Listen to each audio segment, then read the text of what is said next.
আজি মই এটা গুৰুত্বপূৰ্ণ বিষয় 73rd Amendment of Indian Constitution in connection with Panchayati Raj অনুষ্ঠানৰ বিষয়ে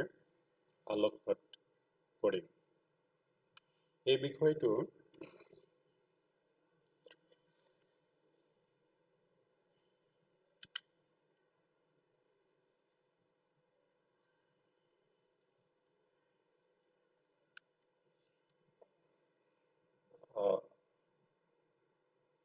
BA third sem honors paper Public Administration, Public Policy and Administration in India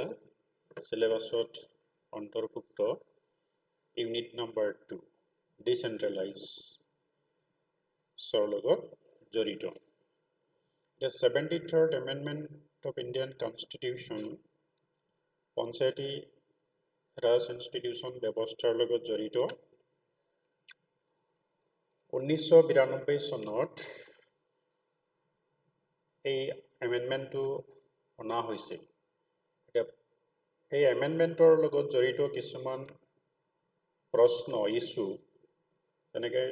why 73rd Amendment in Indian Constitution কিয় অনা হ'ল, what are the features of 73rd Amendment of Indian Constitution, বৈশিষ্ট্যবিলাক কি, what are the changes brought by 73rd Amendment in Panchayati Raj Institution, 73rd Amendment Panchayati Raj অনুষ্ঠানত কি পৰিৱৰ্তন আনিলে, what are the significance of 73rd Amendment in strengthening PRI, Panchayati Raj ইনষ্টিটিউচনক শক্তিশালী কৰাত কেনেকুৱা 73rd Amendmentৰ তাৎপৰ্যটো কি, what are the significance of 73rd Amendment in women empowerment and empowerment of marginalized sections of society like SC and ST, এইবিলাক আটাই প্ৰশ্নটো সামৰি আজি মই আলোকপাত কৰিম। প্ৰথমে বেকগ্ৰাউণ্ডলৈ আহোঁ, কিয় 73rd Amendment of Indian Constitution।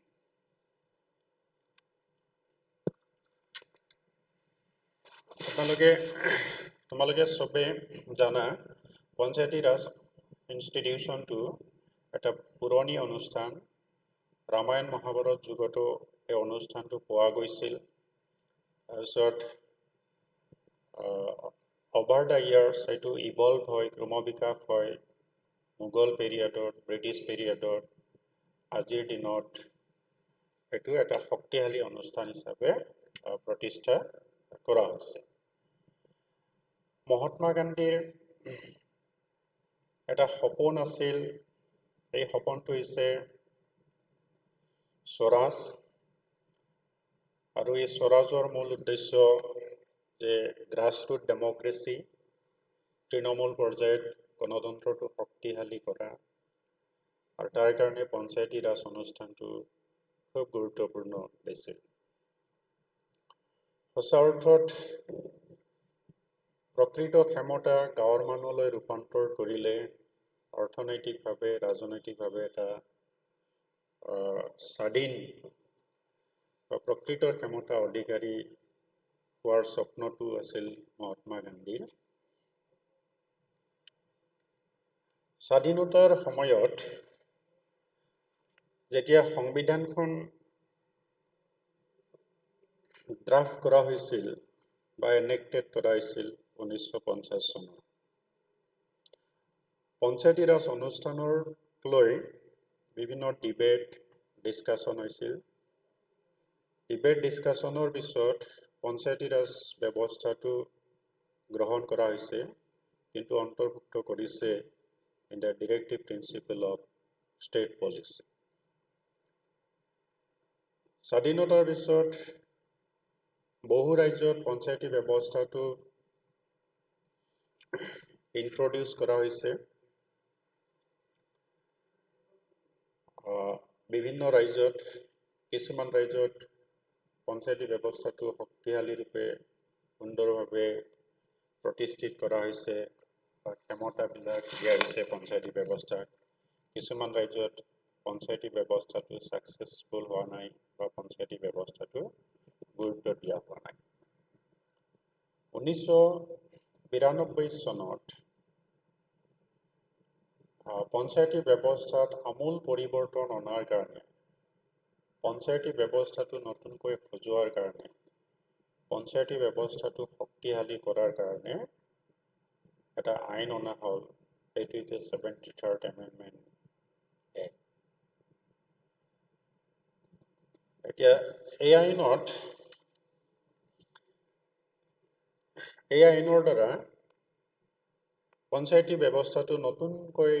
সজোৱা নতুনকৈ ৰিডিজাইন কৰাৰ ব্যৱস্থাটো কৰা হৈছে এতিয়া কি পৰিৱৰ্তন অনা হৈছে এই বিষয়ে আমি আলোকপাত কৰিম তাৰ আগতে এটা কথা কোৱাটো প্ৰয়োজনীয় যে 1992 চনলৈকে কিছুমান ৰাজ্য যেনেকৈ ৱেষ্ট বেংগল কেৰেলাৰ পঞ্চায়তী ব্যৱস্থাটো শক্তিশালী আছিল সেই সময়লৈকে এইবোৰ ৰাজ্যত পঞ্চায়তী ব্যৱস্থাটো স্বাধীনতাৰ সময়ৰ পৰা গুৰুত্ব দিয়া হৈছে আৰু পঞ্চায়তী ব্যৱস্থাৰ মাধ্যমেদি আমূল পৰিৱৰ্তে ৰুৰেল ডেভেলপমেণ্টৰ বিভিন্ন স্কিম কাৰ্যকৰী কৰা হৈছে এটা সাকসেসফুল মডেল আছিল এইটো সময়লৈকে কিন্তু বেছিভাগ ৰাজ্যতে পঞ্চায়তী ব্যৱস্থাটো শক্তিশালী নাছিল দুৰ্বল যেনেকৈ আশা কৰিছিল সেইমতে কামটো হোৱা নাছিল বা তেনেকুৱা ব্যৱস্থা কৰা হোৱা নাছিল কিন্তু 73rd Amendment-এ এই ব্যৱস্থাটো শক্তিশালী কৰাৰ কাৰণে গুৰুত্ব আৰোপ কৰিলে ভাৰতবৰ্ষৰ সকলো ৰাজ্যৰ ক্ষেত্ৰত এতিয়া আমি যদি কি পৰিৱৰ্তন 73rd Amendment-এ আনিছে এই বিষয়ে আলোকপাত কৰোঁ তেতিয়াহ'লে এইকেইটা পইণ্টছটো কথা মনত আহে ইউনিফৰ্ম 3-tier পঞ্চায়ত সিস্টেম এটা 3-তৰপীয়া পঞ্চায়ত ব্যৱস্থাটো কৰা হৈছে আৰু পঞ্চায়ত ব্যৱস্থাটো এটা সাংবিধানিক মৰ্যাদা কনষ্টিটিউচনেল স্ট্যাটুটৰী স্ট্যাটাস এটা দিয়া হৈছে 2 নম্বৰতে 3 নম্বৰ গাঁও সভা বুলি এটা অনুষ্ঠান অন্তৰ্ভুক্ত কৰা হৈছে যেটো অনুষ্ঠানে তৃণমূল পৰ্যায়ত এটা প্ৰত্যক্ষ গণতন্ত্ৰৰ অনুষ্ঠান হিচাপে কাম কৰিব তাৰ অৰ্থটো হৈছে এনেকুৱা যে গাঁৱৰ মানুহখিনি একেলগে লগ লাগি গাঁৱৰ সমস্যা বিষয়ে আলোচনা কৰিব প্লান পলিচি প্ৰস্তুত কৰিব এস্টিমেট দিব আৰু যেতিয়া চৰকাৰী আঁচনিসমূহ কাৰ্যকৰী কৰাত অংশগ্ৰহণ কৰিব আঁচনিসমূহ ভালদৰে কাৰ্যকৰী হৈছে নে নহয় ইভালুৱেশ্যন থ্ৰু সোশিয়েল অডিট ব্যৱস্থাৰ মাধ্যমেদি ইভালুৱেশ্যনৰ ব্যৱস্থা এটা থাকিব এইটো এটা অন্যতম পৰিৱৰ্তন বা বৈশিষ্ট্য 73rd Amendment of Indian Constitution Direct election of গাঁও সভা প্ৰেচিডেণ্ট আগৰ পঞ্চায়তী ব্যৱস্থাবিলাকত গাঁও সভাৰ সভাপতি মনোনীত সদস্য আছিল গাঁও সভাৰ সভাপতিজন ডাইৰেক্টলি ইলেক্টেড নাছিল কিন্তু গাঁও সভাৰ সভাপতিজনৰ দায়বদ্ধতা গাঁৱৰ মানুহৰ ওচৰত দায়বদ্ধতাটো দৃঢ় কৰাৰ কাৰণে ডাইৰেক্ট ইলেকশ্যন অফ গাঁও সভা প্ৰেচিডেণ্ট ব্যৱস্থাটো কৰা হৈছে অন্যতম গুৰুত্বপূৰ্ণ বৈশিষ্ট্যটো হৈছে reservation of seats for women এটো খুব উল্লেখযোগ্য দিশ ওমেন এম্পাৱাৰমেণ্টৰ লগত জড়িত ইনিচিয়েলি 33% ব্যৱস্থা কৰা হৈছে ৰিজাৰ্ভেশ্যন উদ্দেশ্যটো হৈছে যাতে গাঁৱৰ মহিলাসকলক এই গণতান্ত্ৰিক ব্যৱস্থাত প্ৰশাসনীয় ব্যৱস্থাত পাব্লিক সিস্টেমত অংশগ্ৰহণ কৰিব পাৰে ডিসিশন মেকিং প্লানিং এক্সিকিউশনত মহিলাসকলেও সমানে অংশগ্ৰহণ কৰিব পাৰে reservation of seats for SC and ST marginalized sections of society SC STৰ কাৰণে ৰিজাৰ্ভেশ্যনৰ ব্যৱস্থাটো কৰা হৈছে যাতে সেইসকলৰ সেকশনৰ মানুহখিনিৰ অংশগ্ৰহণটো ডিসিশন মেকিঙত পলিসি প্লেনিঙত পাব্লিক সিস্টেমত ইভালুৱেশ্যনত এক্সিকিউশনত অংশগ্ৰহণ এটা থাকে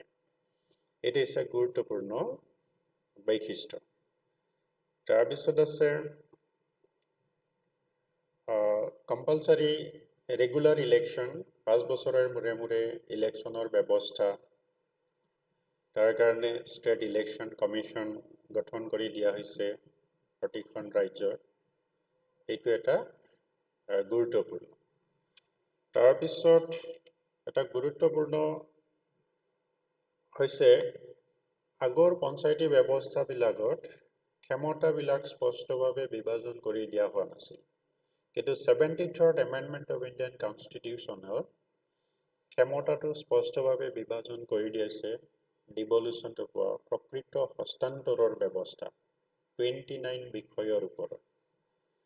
তাৰপিছত ৰিসোৰ্স শ্বেয়াৰৰ কাৰণে ষ্টেট ফিনান্স কমিশনৰ ব্যৱস্থা কৰা হৈছে যাতে পঞ্চায়ত ব্যৱস্থা লোকেল গভৰ্নমেন্ট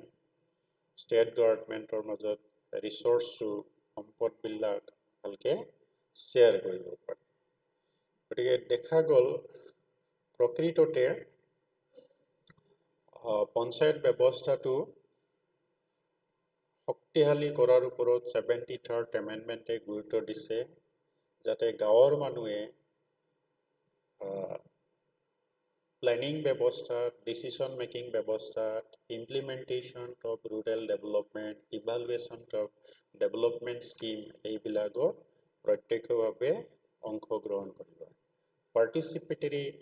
এপ্ৰোচ এই দৃষ্টিকোণৰ পৰা এই 73rd Amendmentটো শক্তিশালী কৰাৰ ওপৰত গুৰুত্ব আৰোপ কৰা হৈছে এতিয়া পঞ্চায়তী ব্যৱস্থাৰ লগত বা 73rd Amendment of Indian Constitutionৰ লগত জড়িত অন্যান্য ইস্যু কেনেকৈ পঞ্চায়তী ব্যৱস্থাটো শক্তিশালী কৰা হৈছে কেনেকৈ ওমেন এম্পাৱাৰমেণ্টত 73rd Amendment এটা গুৰুত্বপূৰ্ণ ভূমিকা লৈছে কেনেকৈ marginalised section of society SC ST এইসকলক এম্পাৱাৰমেণ্ট কৰাত কেনেকৈ গুৰুত্বপূৰ্ণ ভূমিকা লৈছে এই বিষয়ে নেক্সট পাৰ্টত মই